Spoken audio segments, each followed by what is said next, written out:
an introduction is setting up to the audience what you're going to do. So that was when I had kind of like that Scooby-Doo moment, the that's the right attitude to have. How can I make somebody else shine? Welcome to the District 7 podcast, presented by Podmasters. I am your host, Ray Miller. Today, we're joined by a distinguished guest, Beth Ramsey, DTM, a seasoned professional speaker and past Region 1 advisor.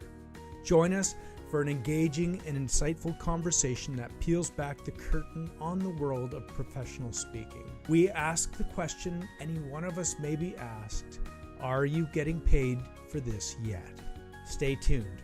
You don't want to miss this episode.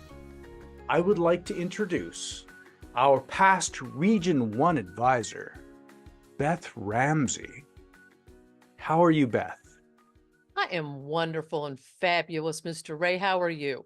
I'm doing wonderful. I've been looking forward to this conversation Oh, I for have too. really months. Yes. And I do have a list of questions based on our pre-interview discussion that we had, a little bit ago. And of course, we can diverge from these questions. This is not a script, but I always start my conversations in this podcast with the same question, Beth. Yes. What is the best sandwich? Oh, goodness. There's one that really brings me joy and may sound gross to some people, but really good bread, a nice, yummy, like mountain white or an Italian 5 grain, something like that. Smooth homemade peanut butter, Mm. good quality grape jelly. But Mm. before you fold it, you have to get Lay's potato chips and make a big old thick layer, and you put those suckers together and you crunch. Oh, it's fabulous. Now, ask me the last time I had one of those. Years, because I'm trying to cut carbs out. Well, cutting carbs is kind of self abuse, really, at some It point, because they is. are so enjoyable. And while I'm not creating a recipe book around all of the answers I've had to this question, I'm not creating a recipe book about the answers to this question Well, and it because has I've to be the Lay's potato chips. It can't be Ruffles. It can't, no, that doesn't work. It's got to be the Lay's original potato chips. I need to find a picture of this at some point because I'm gonna put that in. I need to build one and then I'll give it good lighting and I'll see if I can make it work. I like things that Um, crunch. Tell me into So, Toastmasters. Mhm. Now I know a little bit about your professional history before Toastmasters, so I'm really interested in the answer to this question. When did you first join Toastmasters, and what are your reasons for joining at the time? That is a great question. I've been asked that a couple times, actually. Most people will join Toastmasters to learn to speak or to feel more comfortable in front of audiences or groups of people. And I already had been doing that. So I was backwards from what most people do, which kind of, explains my peanut butter and jelly with potato chip sandwich. But I was in the National Speakers Association. I had already been a professional level speaker for several years. So I had clients who would actually write a check and pay me. So that's what professional speaking means. You get paid, right? And some of my colleagues, every once in a while, I would hear them mention Toastmasters. And after about the fourth time I heard it, I grabbed this gal and I said, wait a minute. Why are you in Toastmasters? You are a professional speaker. Why are you isn't that for people to learn? And she said, well, yeah. I said, then why are you in it? You already are doing it. I couldn't understand. And she said, because for a couple of reasons. One, she enjoys the people. And the other one was that she could use the format of the clubs for trying out new material and getting meaningful feedback. So that was when I had kind of like that Scooby-Doo moment, well, Oop. all right, well, let me go check this out. So I looked into it and I went to my first Toastmaster club meeting as a guest, and they were very sweet, very nice, but they were very formal in what they did. And I knew, what your listeners and watchers will find out is I'm not real formal. Mm. So, but I did see the value in it to the point where I found another club and I knew I was home. And that was April of 2011. Hmm. Wow. So I joined my first Toastmasters club in 2013 when my other half told me that I needed to find somebody to talk to, so I should join Toastmasters. Had she heard all your And stories already, Ray?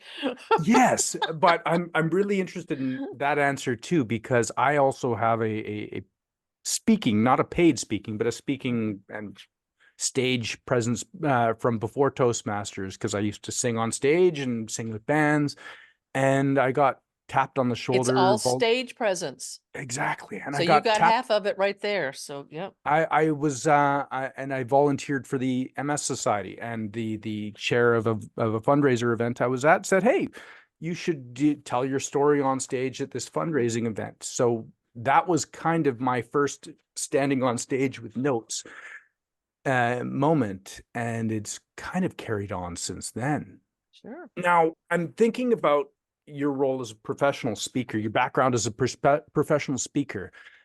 Can you point to one skill or a practice that you've been able to develop through Toastmasters that you would not have developed in your professional role? I mean, you talked about trying out new material to get good feedback, but I think about the purpose behind the roles in the meetings and things like that. Yeah, so that's an interesting question. And one that I hadn't even thought about. So way to go, Ray. Hold on. Stump the speaker. Hold on one second. I don't know that in Toastmasters I received something that would help with the professional career, but I can tell you that it has really helped me in my personal life because I really like to be around people. We all have something in common. We have a goal. Clubs have a goal. If you're in district leadership, the district has a goal. It's nice to work with a team of people where we have things in common no matter where we are in the world. A Toastmaster is a Toastmaster halfway around the world from here, right? And we all have kind of the same goals and likes and dislikes and what we're looking for. So I really got more of a fulfillment personally in being part of something even bigger. And of course, then I gained skills in dealing with other personalities and just working as teams, because as an entrepreneur, I don't always get that. I'm working by myself. I'm my own boss. And I'll tell you, there are a couple times I should have fired myself, but but it's helped me in that respect. If I had to pick something from a business angle, it was probably learning to work better with groups of people. Nice. That is an interesting answer, and I'm both happy and slightly sad that I've managed to stump you at the beginning of the question. So maybe that's an impressive point on my part. Oh, I think yes. about training from the club level stuff. I Mhm. think about all of the meeting roles like the timer, the counter, the table topics master. They have their stated goal of, you're asking questions, you're counting time, you're counting but I always think the next level above table topics master and chairperson is all about bridging between contents, which is emceeing an event, going between people, and Oh, absolutely. how to bridge all Absolutely. of that stuff. And there's always those little soft skills that you develop as a part of the role and your approach to them. So Well, and those are I've important because then you can go back around. I've heard people say things like, well, if I'm doing a level 1 again in a new path and I'm doing the same thing. No, you're not. You're doing level 1 again at a higher level, and you need to challenge yourself. And that's what it is about being better and progressing and going further. You need to challenge yourself. How can I do this role in a better way? Or if I'm doing an icebreaker speech, okay, how can you make it 10 times better than just talking about yourself? Can you focus in on something? Can you elevate what you're doing? Can you be more engaging? How can you draw the audience in? So, it's all a challenge. It's all the way that we think about it. it always is. I mean, like just briefly on the icebreaker speech, how many different ways can you introduce yourself? I have 100 different introductions that I can give for myself, and they're all unique and all different. They're all very specific to the environment that I was in when I was telling that story or when I'm relating that story. So there's so many different ways you can introduce yourself. Now, moving into professional speaking areas, you've been, as you mentioned, a professional speaker much longer than you were a Toastmaster. And we talked about something last time while we were getting ready, and I wanted to dig into it more of it and the purpose of your introduction, because so many Toastmasters try to craft these big, long biographical introductions. I know. What is the story of the 36-word introduction? Oh my gosh, you mean my nightmare scenario that taught me a big old lesson? Yeah. Okay. Well, what I share with my professional speaking or emerging speaking clients is a couple of things. When you, and these are all, both of these were learn burns. I call them learn burns that, okay, it screwed up with me. I'm going to teach you the right way so that you don't have to get a learn burn, right? One is that when you send your introduction to somebody, make sure that you also have a copy with you. Now, this isn't the 36-word one, but another time, I assumed that she would be responsible enough to have my introduction. Well, she didn't, and I didn't know it until she started introducing me. And then she goes, "Oh, well, I forgot to bring your introduction." So she just proceeded to make stuff up. Just absolutely ruined what I was going to intro, right? How I was going to start. She So I'm spoiled like, your okay, presentation. so I just gave every emerging speaker a tip right there for free. Okay, there you go. Take one with you. The other thing is with the 36-word, an introduction is not a biography. An introduction is setting up to the audience what you're going to do, what you're going to tell them. It could be the opening of a joke, and then during your presentation, you do the punchline in that joke. Whatever it is, it needs to not be huge and lengthy. This is not telling us every single award you've ever gotten since third grade. This isn't about how to do all, no, no, no. So this one particular client, I was a keynote speaker for an organization that was doing a big fundraising event. And I gave them a 36-word introduction, and I tailor all of my introductions to the event or the theme, whatever it is. I don't have a stock generic one. I write it out, and I try to make it as pithy or funny or set something that can be done in 3 or 4 sentences or less. Okay. I mean, you have to think about the audiences now.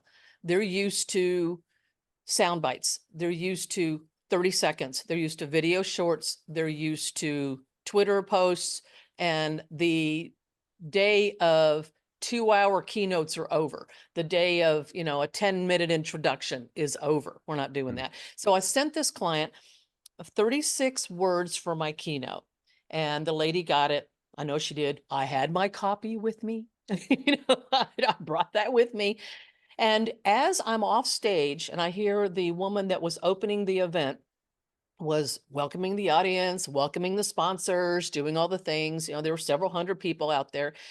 And the lady that I had talked to, who my connection, I had given her my introduction, the whole bit. At the last second, she comes up to me with another woman in tow and says, Beth, Sally, or whatever her name was, Sally wants to introduce you. So I'm not going to, Sally's going to do it. I went, okay. And meanwhile, I'm like, okay, Sally, do you have my, now the woman that was on stage welcoming everybody has now introduced this woman who was supposed to introduce me. So she's introduced, now she's gone up the steps onto the stage. Now I'm left with Sally.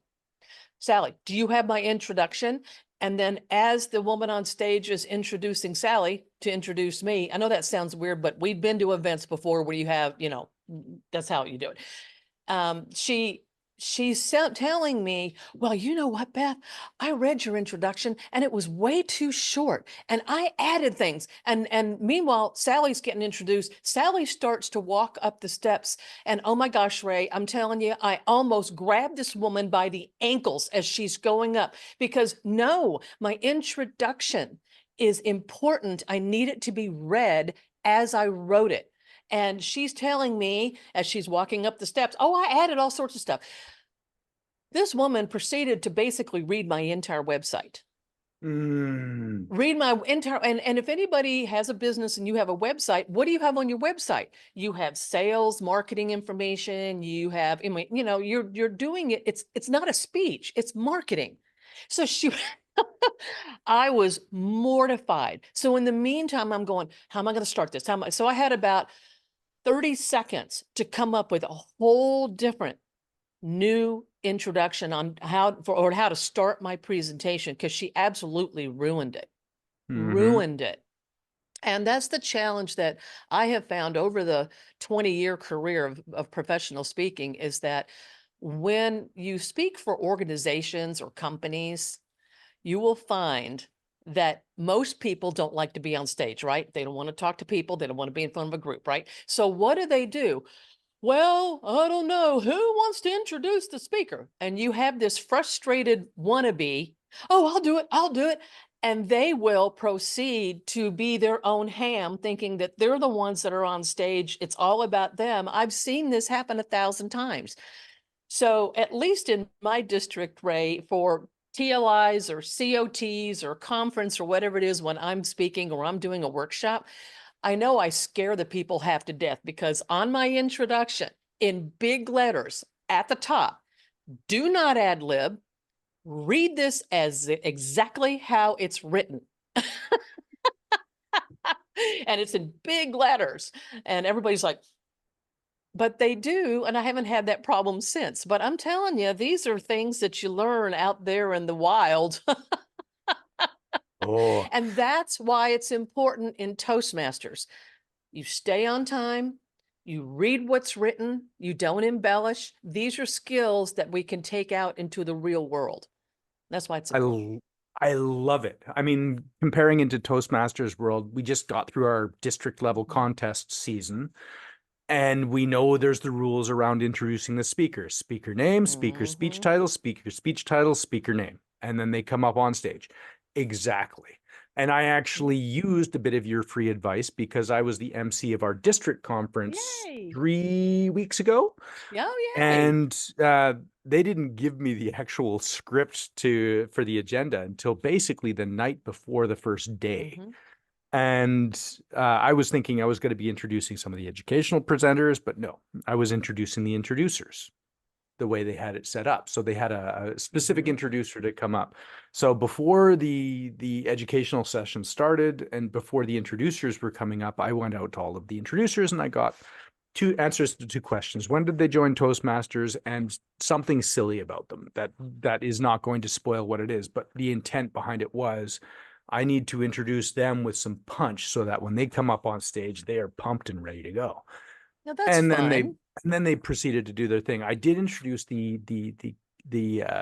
inspirational speaker at the beginning of the conference, which was lots of fun too. So I did a bunch of research into her, and then I used your free advice to cut it down to as few words as possible to just give her the punch when she got up on stage. And I had a really great experience just off of our pre-conversation as well. Oh, that's wonderful. And you know what, that you saying that made me think of something.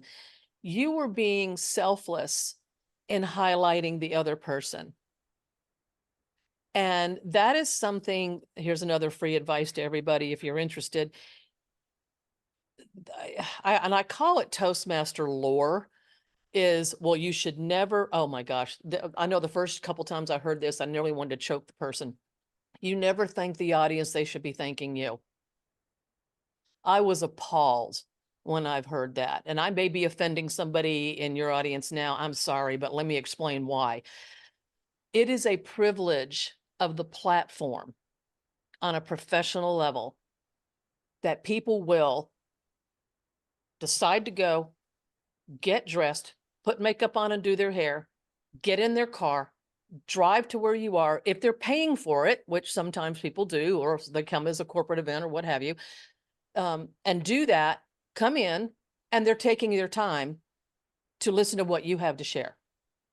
Why in the world would I expect them to thank me? Yeah. It's a mindset thing. And I think one of the things that I've asked people is, can you spot a phony on the stage? Can you, by that I mean, can you spot somebody who's inauthentic? They are not authentic. They're trying to be a role, or they're trying to be all that, something like that. You could spot them in a second, right? Is that the attitude that we want to convey to an audience? So I hate this, Mm. they should be thanking you. And so that made me think of that, just because you said that you were highlighting and pumping up the person who was going to be introducing the following program. That's the right attitude to have. How can I make somebody else shine? How can I make the audience shine? How can I do all that? Not about, it's all about me. And I'm so, y'all should be happy that you came to see me. It's wrong attitude. Oh Ooh, yeah. child. Yeah. No, it I know I went off is on a like, tangent. I'm sorry, but that's a big killer thing, because that's authenticity from the platform. well, it is absolutely important is just to remember what the purpose of the role is. And I Yeah. think about, I think comparatively for awe counters, whenever I hear an awe counter in a meeting role talk about, these are the words you should not use, you ums and ahs and so's and long pauses and pregnant pauses. And I always flip the script on them a little bit when I say it's not about not using filler words. It's not about thinking about using those words in your speeches. It's about being aware of them and using them constructively, because sometimes filler words are an important part of the way that Mm-hmm. story is Mm-hmm. told. If you're Agreed. using them unconsciously, then that's the different thing. But if you're Agreed. conscious of them, I agree. Because then it sometimes you could be becomes, doing a persona, especially if you're telling a story yeah. or you're doing something to illustrate. You could be using slang. You could be using things. Yeah. Yeah. So filler words are an important part of speech because everybody uses them. And when you Mm-hmm. listen to somebody who's speaking English as their second language, their filler words change a little bit because they're translating live. So now what do you pick out Right. of that when you're watching it? So it's interesting as you gain experience, different ways of framing these stories, Exactly. which is kind of an interesting exploration, at least for me. I don't know. For everybody else, maybe slightly differently. I'm curious for you, do you have value in working like at your level to work with a coach or a producer or somebody like that for some of the presentations that you do? Or is this basically do you get the marching orders and you know exactly what to do at the beginning now? Well, there's a yes and no on that. I know. Yeah, there's a yes and no. I have my style. And that's one of the things I had to learn with Toastmasters when I first joined. If you've ever been the victim of being either the test speaker for an eval contest, or the first time that you may have gotten feedback that was a little jarring, I will be honest with you, and I had to really sit with myself for a while on what I'm going to hear and what I'm not. And I think your comment about filler words, sometimes we are unconsciously using them. That kind of thing I want to listen to. If I'm doing something that's annoying, or I'm doing something that's repetitive that I'm not aware of, what I will ignore though is anything that has to do with style. And by that is like, I have a certain persona, I have a certain style, and I've learned that my tribe will follow me or they won't. People will like it or they won't. And we have to, as speakers, be okay with, well, I can't make everybody like me. You've got to be okay with that. And that was a hard lesson I learned early on in speaking. I did the little surveys and I did all these little things, and I would get 99 best speaker I've ever heard in my entire existence. I can now die a happy person. That one, well, it could, what do I obsess over? Right. So we have to get to the point where we're okay with not being everything to everybody, because you can't. That's just not reasonable. So my yes and no is I think it's always smart to have a coach. I think it's always smart to have a feedback system. I think it's smart to have some kind of trusted ring of folks that you can run things by. So I've had like a business coach. I haven't had a speaking coach per se, because I am one. So it doesn't mean that I don't need one, but that's not really where I need what I need to have. And it's more on the business side, because I'm more on the, let me helping people and let's do this. And, I've coached TEDx speakers. I've done, that kind of thing. And I love that part. It's the discipline of the business side, which is where I need a little bit, but I do have a trusted ring of people where I can say, this is what I'm thinking. Here's how I want to do. What is your feedback on that? I mean, all the way down to logo designs, all the way, everything, because there's a branding.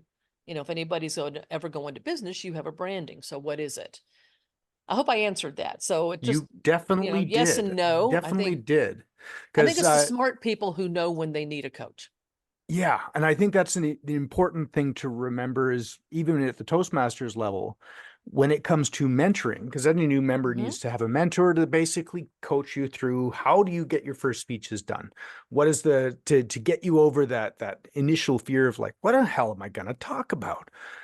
And so many people will come in and they think their very first speech has to be the best speech they've ever done, which is interesting because it may be both the best speech they've ever done and the worst speech they've ever done, because And you it learn from both.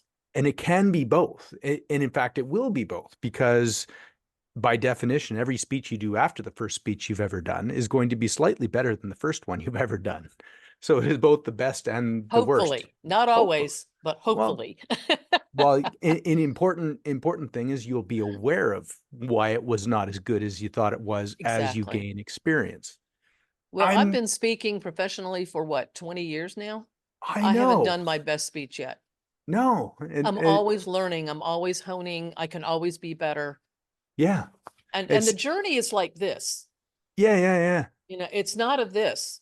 No. That's not Yeah. it. So No, it's only a this when you do the trend over 20 years. But as yeah, soon as you get into the detail, hopefully. it's like there is a wave form to it, like Yeah, all the exactly. way through. I'm What you interested. don't want is to be exactly the same now, that if I heard a recorded speech or a recorded video, whatever, of somebody, and I can't tell if it is Sally Sue now or Sally Sue 2 years ago. If Yeah. I can't tell the difference, then Sally Sue is not growing Yeah. And and that's an doing herself a important thing. disservice. Yeah. Yeah. I mean, I've been at this now since 2013. So I've been 11 years in this. And in 4 different clubs at this point, I've told some of my stories enough time that the stories themselves actually changed with the retelling. Not Hmm. because the way I retell it, but also the way I anchor the story changes with the retelling as well. Like the story feels different to me when I retell it. So these are processes Absolutely. I go Well, through. that is. And here's another thing. Okay. Ding, ding. Another professional Ding tip ding. is your stories will change according to who's in your audience. Yeah. I mean, male, female, 50-50, more men, fewer men. So I tell people, when you tell a story in front of an audience and you don't get the reaction that you thought you would, Mm, don't throw the story away. no. Keep the story. Hone the story like you've done. You said you've done versions and it keeps getting honed and better. And keep the story, but never throw it away, and learn who's reacting to it. Because I know that there are a couple of stories that I don't tell to a male dominated audience Of because they course. just won't react to it. An all female audience, I am guaranteed, and I look for it. This, Hmm. I get it. Gotcha. Okay. Because I know that story works in that particular spot in that presentation. So absolutely, you're right. You got the feeling out of it. It works really Yeah. well.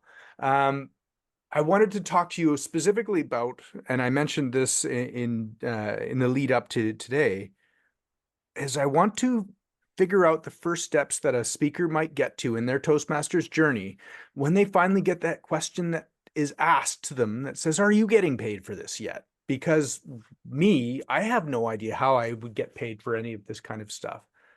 So how might somebody go from beginning a professional speaking path to start charging for speaking?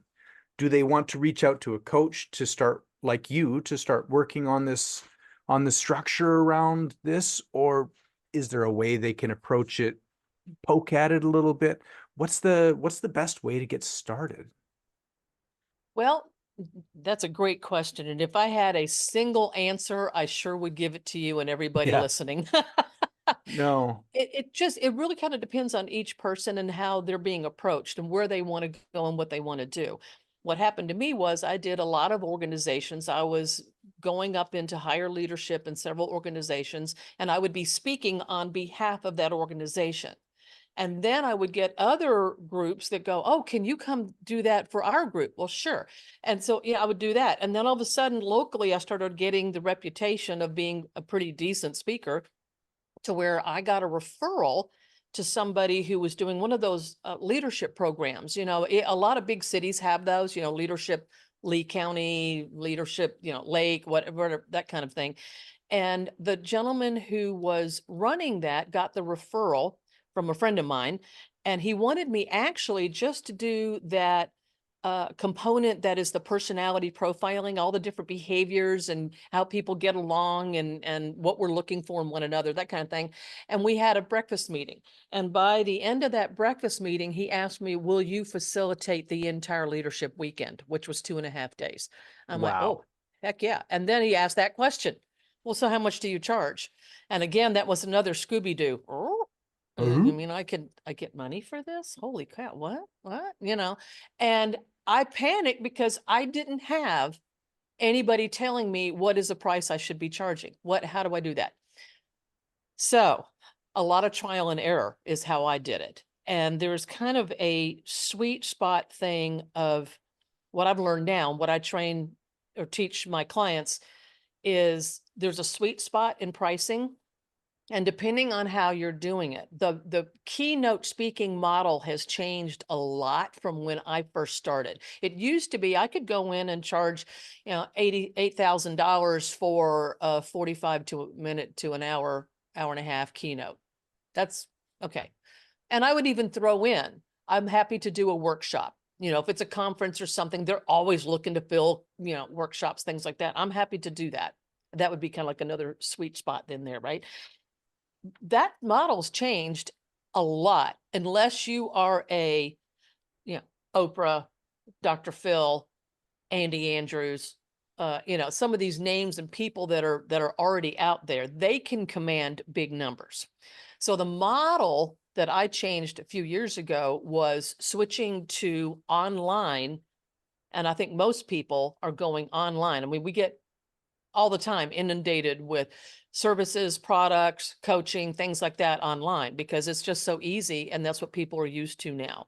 And so you can do, instead of a one-on-one or a 1 to 200, a 1 to many, you could do a 1 to thousands. And there's different sweet spot pricing in there depending on what level of product. I hope I'm making sense. So depending on what level of product, you've got an entry that's going to be free. You're going to have a low tier of products. Then you'll have another one. You want to move people through basically that product pyramid and product and service pyramid. And I have like a little section called sweet spot pricing where I offer all of that information to my clients who want to Mhm. know that stuff. Oh, absolutely. And here's another little turn too, is let's just say that I'm going to do a passion project for an organization I really support. I'm not going to charge them. Mhm. However, here's what I want. I want you to get a 2-camera video crew, and I want the raw footage. Yeah. I want they have a monthly newsletter. I want to be able to put 3 articles after my talk in your newsletter. Yeah. I mean, there are things that you can negotiate in there Yeah. that in lieu of money, because it depends on, do I want money or do I want exposure? Do I want, Value. do I want to do a cause? Because I do set aside in my calendar X amount of times that I'll speak for free on purpose for organizations that I truly support. So, So when somebody's coming into it for the first time, going back to that very beginning end of Mhm. things, when they're having that head scratching moment of like, what do I charge?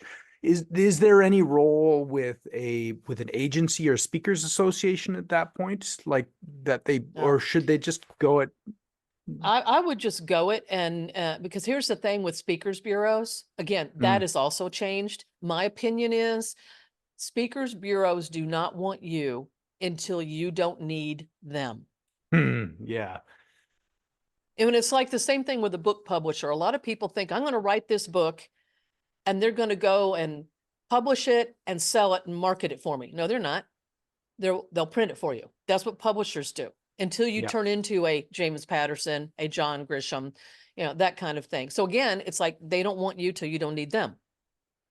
So Yes. there's a So lot of learning. Yeah, there's a lot of yeah, learning out there. There there's a really lot of work. is. I know a It is few a lot of authors work. and I know a few authors and they're self-published, but they do have like you said, but they do the book tour, signing the signing tour for months after their book comes out. Yep. And it's been successful for them, but they're not, Good for them. It's they're a not lot of work. It number really one is. bestsellers, but they're good and they're managing to have a second or third career out of it. Excellent. Well, and I think people, if you've got something that people want, and that's it, you just got to serve. Who's your target market? Mm-hmm. What do they want to know? Yeah. That was I had a question written down here that was about themes, how developing themes. Like you talked about adapting your content for different audiences within the Mhm. moment. But do you always speak on the same couple of themes or do you adapt around or can you adapt the themes that you speak about to expand? Like, how do I say this better? Um, how adaptable are the themes that you speak about when it comes to what you're paid to speak about? Well, Do they want here's one of the Beth or do things. they want I think I business know what you're communication? asking. Yeah. Yeah, one of the things that I try to get people to understand when they first start out, because it is normal. I did it. We Hmm. all do it when we first start out. Somebody says, "Can you talk on sales?" Oh, absolutely. I can talk on sales. Can you talk on leadership? You bet. I can talk on leadership. Well, how about how to fix classic cars? I'll figure that out. I can talk on that. You cannot be a jack of all trades, because you don't, in this day and age, you don't want to go, if this makes sense, you don't want to go shallow and wide. Mm. You cannot be the jack of all trades and make any inroads. You can't get traction off of that. If I said the name John Maxwell, what are you thinking of? I don't know anything. I have no reference Leadership. point for it. I Yeah. mean, he's got like 50 books. He's been around for decades. And those who know John Maxwell, leadership, that's it. He owns the leadership niche, Hmm. you know? So I tell people there's riches in niches. Riches and niches. You need to take the couple of things you're really good at and you're really passionate about and go really, really deep.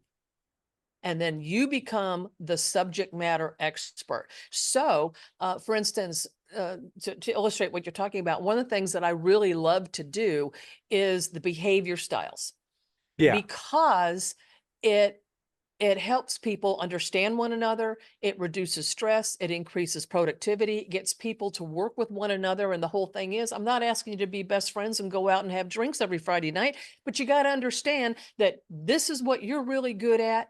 This is what I'm really good at. And I need you, even though you drive me nuts because you do things that makes me crazy, but I need your skill set on my team. And here's how I'm going to make that happen. So that's why I do it. Now, that topic, let's just think about it as like, the center of the donut, right? The creamy center. Hmm. All that information is going to be the same. Yeah. Now, if I have somebody go, well, I need you to do, and actually I had this, I had a hospital foundation hire me.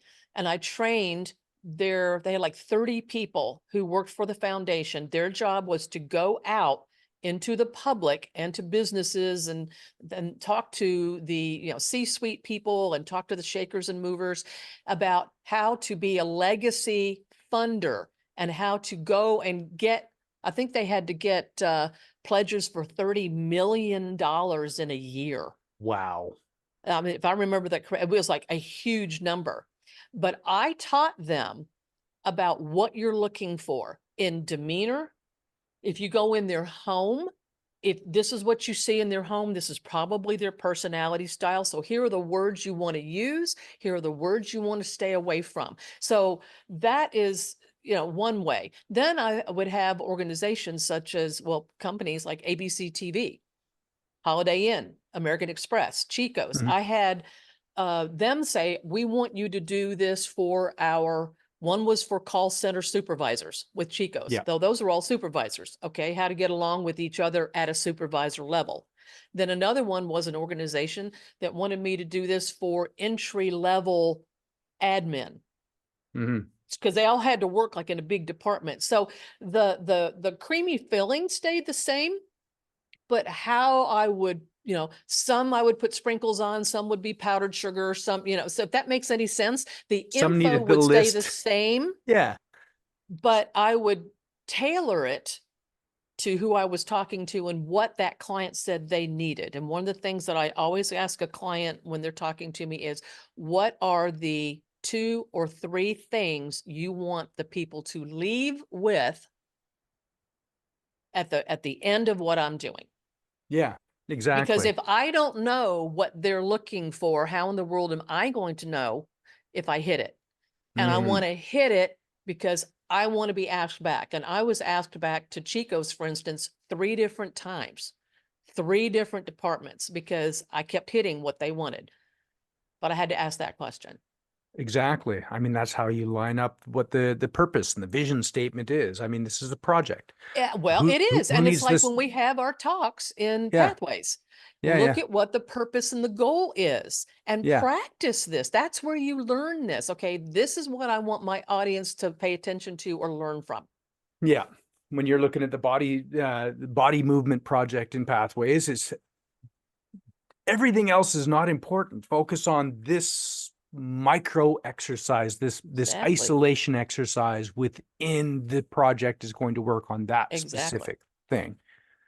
I am coming towards the end of my questions. I'm coming toward I'm curious about, you talked about professional speaking changing and moving more online. How has the industry changed from your perspective, like now with social media and Facebook and TikTok and stuff like that? Has that been a big impact on you at this point now, or Oh, is goodness. Aren't computers and things supposed to make our lives easier? But it seems like now, I was thinking about this. Oh my gosh, as I was coming up the stairs to my office this morning to talk Oh to yeah, you, yeah. I was like, I now have 4 email accounts. I 4. know. What am I doing with, oh my God, I've got my Toastmaster one, I've got my personal one, I've got my business one, it's like, okay, aren't we supposed to be making it easier, right? But I think social media is obviously a necessary evil, Yeah. but you don't have to be everywhere. Again, focus. Where is your target market? If you Yeah. are talking, if your target market is, let's just say 40, 50, 60-year-olds, Yeah. LinkedIn and Facebook, Yeah. those are your top 2. Now, I know people in their 20s are going, my grandmother's on Facebook. Doesn't matter. Where's your target market? I don't care if your grandmother's on Facebook. Where's your target market? Or are you talking to teens and young, in 20s? Well, you need what? Instagram, TikTok, and that changes all the time. So it's always Mhm. good to check who is the target demo on all these different outlets. And if Yeah. they're still matching your target market, have at it. Yeah, I'd say it is an interesting and ever changing environment that we get to live It in on is. that, especially now if we got the introduction of the last year or two of ChatGPT and these AI models, which are Oh, that's so changing things yet scary. again. I don't know where that's going to Oh, land. It's going to be important, but I don't know why, or I don't know exactly how to engage with it yet. There was a couple of stories that we talked about in our pre-interview that I wanted to ask about because I know they were entertaining when you brought them up. oh, Tell geez. me all about key lime pie. Oh, key lime pie. Oh, you had to bring up my key lime pie. We're something I can stab myself with. Okay. Yes. This is the example of integrity, and you have to decide what you're willing to do and what you're not willing to do. This is, I consider it fee integrity, and that's something that, oh, and here's another professional tip, people. You can't tell Chico's it's $5,000, turn right around for the same thing and tell Holiday Inn it's only $2,000, tell somebody else, especially like meeting planners, things like that. Yeah. No, they talk. They have Yeah. their own associations. They talk. Yes. Okay. They're always looking for, well, do you have any ideas for good speakers? Do you have great trainers? Do you have, they talk. So you have to have be integrity. And this Yeah. was one of those deals where I had been asked to be a keynote speaker on I believe it was lunch on the second day of a 3-day event. It was a financial event, this big financial conference. And that actually is one of my favorite spots is lunchtime second day, because that can be lighter. They're looking for a break from the first day of classes, probably the dry keynote they had the night before. They had Saturday morning classes, and now they're like, okay, let's have some fun, right? And I gave them my fee, and they said, oh, well, we don't really have that. And I said, well, I'm happy to meet with you, and I can, I used to be in event planning. I can kind of maybe look at things and see where we could cut something. And so they graciously did. And we sat down, there were 3 of us, sat down and talked about, okay, this is what we're doing and this is what we're doing. I said, okay, well, tell me about the meals. Tell me about the meals. And we had the Friday night thing, and we had the Saturday breakfast buffet, and then we had the Saturday lunch, that kind of, and I looked at one of the meals. I don't remember which one, might have been the Saturday lunch, and they had key lime pie for everybody. And I said, and I want to say, this was several hundred people that was going to be there.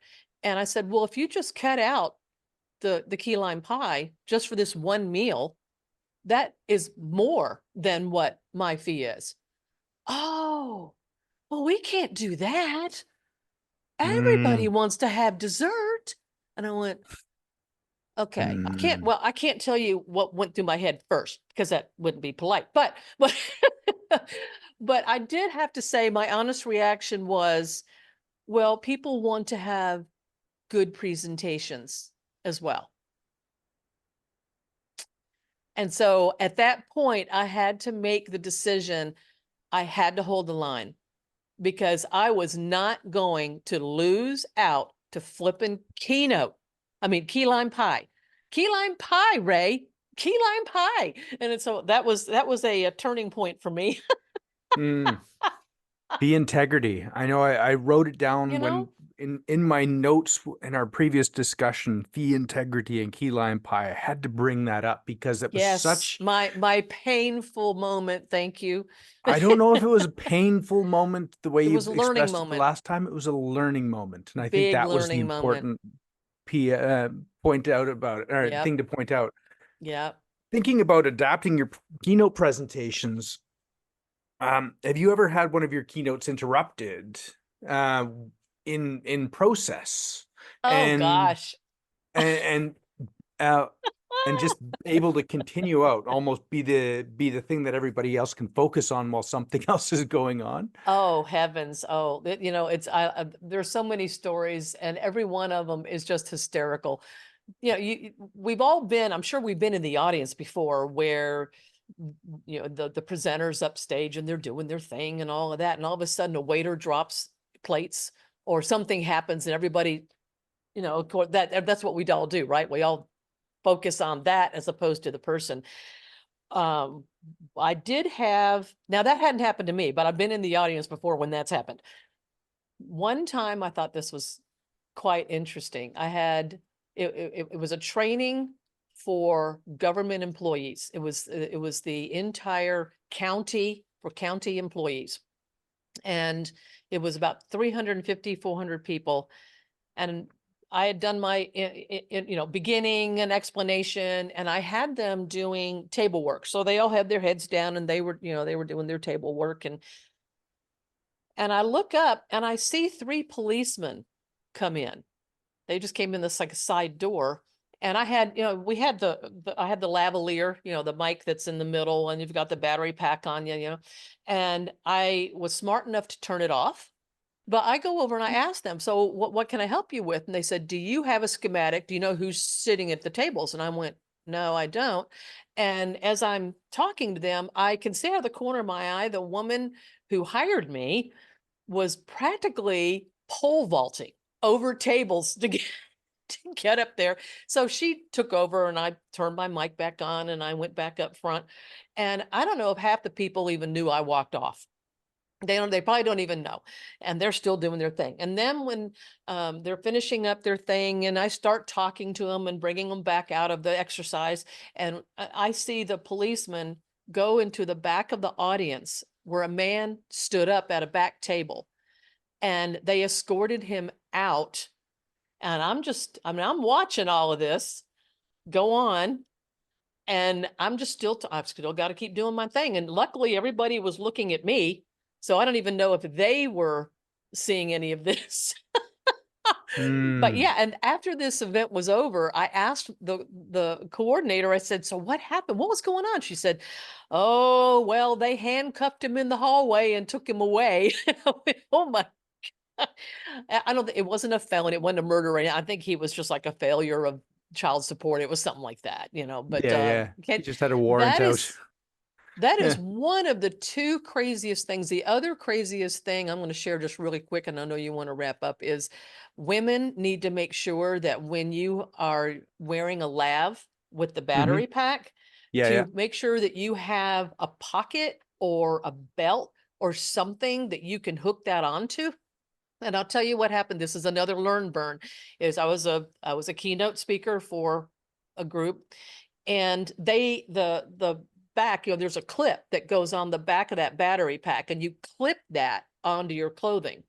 And I had on what's called Chico's Travelers, and it's like the kind of material that you can just like wad up in your suitcase and it still looks really nice, that Yeah. kind of thing. And it's like a stretchy belt. I mean, it doesn't have a belt. Anyway, well, it turns out that this battery pack did not have a clip on it. I went, oh crud, where am I gonna put this? And so I ended up kind of tucking it in the waistband of that. And my keynote was probably about 40 minutes, 40 to 50 minutes. And I move sometimes when I don't stand still the whole time. And I'm walking and I'm going back and forth. And I feel this thing starting to move out of my waistband. And Oh. as I'm moving, it would just inch down. And I kind of stopped moving a little bit, but I had to move to, in your presentation, you're in a certain spot, you need to go over here, you need to address the different sides of the room, that. And it kept going down and going down. I felt that thing, Ray, go down past my underwear. Thank goodness I was wearing underwear. Went down my leg, working its way down my pant leg. And I was like, oh, please, Lord, please, Lord. Now, this is going on while I'm still doing it. Now, this is why you need to know your stuff. Don't memorize word for word. You just got to know what you're talking about, right? Because you'll never know what's going to happen. And it's working its way down my leg. And as I am saying goodbye, thank you, goodbye, whatever, and I walk off stage, the step off the stage, that sucker went out my pant leg and plopped onto the floor. Oh. That was, oh my goodness. So I've got lots of stories. Anyway, so it's there like you go. that scene from Austin Powers. But don't. I'll tell you. I'm so grateful that it didn't disconnect. Yeah. Because it's all hooked up, and luckily it didn't pull apart but it was about to. Oh yeah, I mean, definitely. think about it. If they had done that on stage and it disconnected, how am I going to gracefully reconnect it? You're You not. know, It's excuse me not going to while I happen. go up my pant leg. I mean, it doesn't work. New, new, new, new, new, new. Yeah, I can. Everything about that Oh story my just made me feel goodness. uncomfortable. It So was uncomfortable. entertaining on the inside. Why I love finishing off a conversation with some entertaining stories. I always finish my interviews off with a question from from my last guest, and Yeah. then I'll ask you for a question Oh, for that's my right. next You wouldn't tell guest. me what this is. No, I wouldn't, or even who it was from, but I will tell you Yeah. now. This question is from last year's international speech champion. I just finished editing this Mhm. video yesterday. Her question is, sometimes I like to ask people, what would you tell your younger self? And this is the question from Jocelyn Tyson from last year. Well, I would tell my younger self, you're not a bad person. I grew up Oh, in a household of the I had four older stepsisters who came into the picture. I had a younger half brother because it was a his, hers, and theirs thing. yeah. And I felt like overwhelmed and inundated, and I was basically kind of relegated to the back of everything, to where I was getting the message of you're not important. And I grew up with that. And it took me a very, very long time to even like myself or give myself permission to think that I'm worthy. Hmm. So I would have told myself back then, this is just a circumstance, has nothing to do with you, boo, and that you can be whoever and whatever you want to be. I love that answer. I love that answer. The I would like to ask you now, because this is going to be recorded but not posted before my next interview is recorded. My next interview, and I'm going to tell you who I'm interviewing, is going to be for my replacement, the person who's going to be stepping into this role for next year. What would be a question you would ask them? Oh, I would be interested in, when you have a really quiet moment, what truly makes you happy? I love that. And then I finish these off with asking, what is it that we can promote for you in this conversation? How can Oh, somebody reach out to yay. you if they want to, if they listen to this and they say, you know what, I'm going to move into a professional speaking arena? How do they connect with you? Or Oh, can you're you so direct them to a kind. resource to connect with some support or coaching in this Awesome. arena? I would love that. Emerging speakers is actually my sweet spot. I love that.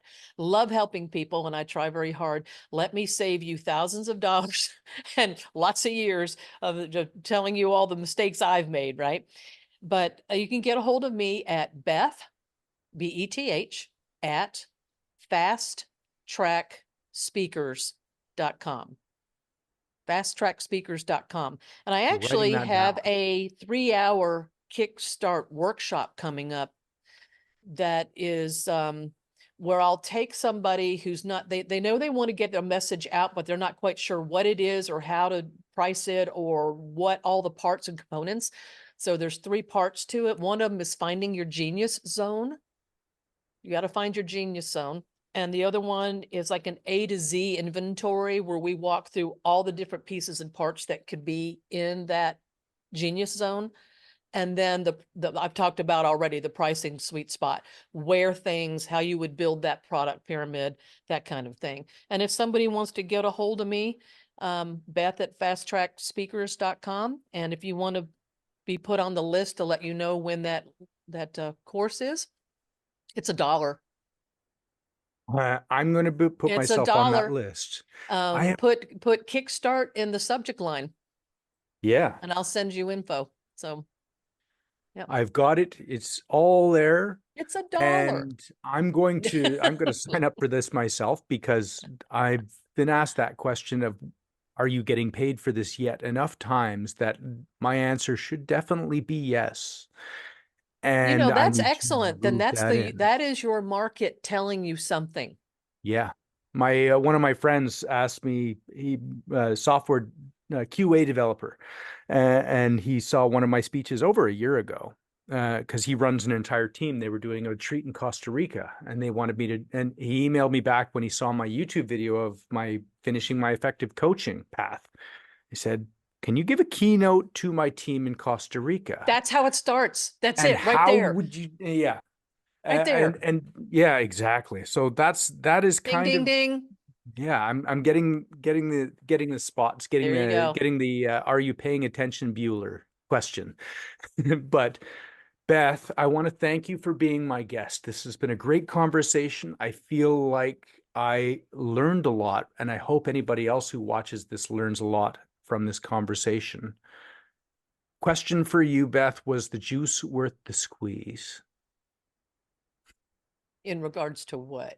For you, for this conversation, did you enjoy yourself? I And as thank a you matter of very fact, much. that's funny. That's another one of my little workshops, is the juice worth the squeeze on valuing what you sell, and are you pricing it correctly? Mm. Yes, actually, see, now I get so excited talking about this stuff. You've got me all revved up. What can I do? I've got projects. I can do things. Okay, here we go. So you're an excellent energizer for me. Thank you, and we'll tune in. I'll get this edited up and posted up. Thank you, Beth, and Excellent. we'll stop the recording here. Thank you. Thank you. Thank you for tuning in to today's episode of the District 7 Toastmasters podcast, presented by Podmasters Toastmasters, with our special guest, Beth Ramsey, DTM. We hope you found our conversation enlightening, especially as we explored some of the steps and experiences of turning speaking skills into a profession. This has been my DTM project for the last year to host the District 7 podcast. For more insightful discussions and tips from professionals like Beth, be sure to subscribe to the District 7 Toastmasters YouTube channel. We appreciate your support and look forward to bringing you more inspiring content. Until next time, keep speaking, keep inspiring. My name has been Ray Miller.